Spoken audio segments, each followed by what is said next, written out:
Deep inside the developing embryo, a single neural growth cone creeps forward. It probes a dense, shadowy matrix, extending microscopic tendrils into an uncharted environment. This single axon is one of billions. Together, they must navigate the expanding tissue to form over 100 trillion precise synaptic connections. That massive scale hits a hard biological limit. The human genome contains roughly 20,000 protein-coding genes. If every neural connection required a unique genetic instruction to find its target, the genome would run out of data capacity almost instantly.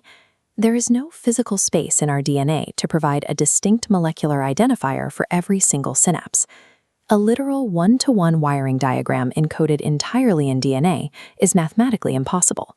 For decades, scientists looked at the precise, repeatable anatomy of the nervous system and looked for a way that biology could hard-code these connections through chemistry.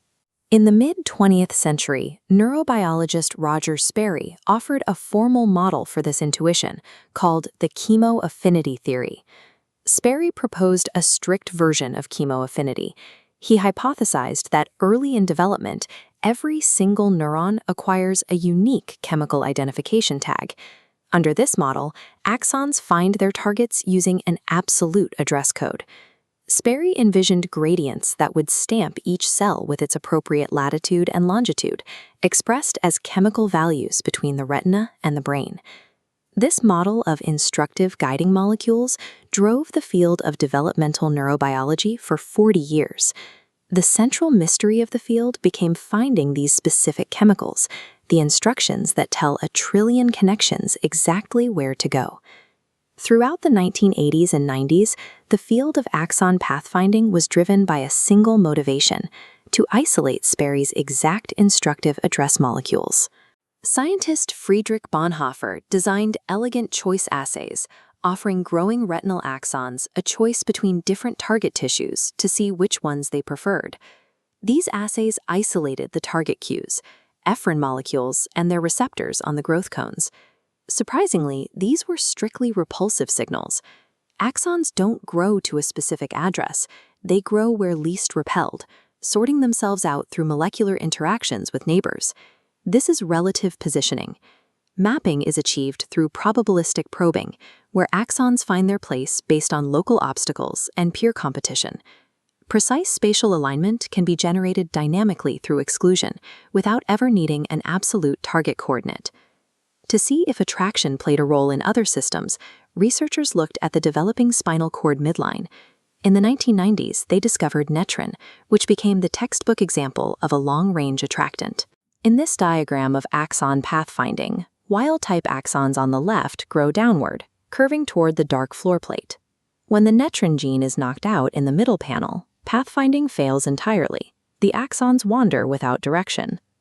Researchers concluded that the floor plate secretes netrin to act as an absolute attractant, pulling axons toward their destination like a magnet. This established netrin as the ultimate instructive target address, reinforcing the idea of single molecules directing brain wiring. In 2017, the Chetadal and Butler labs put this homing beacon theory to a definitive test.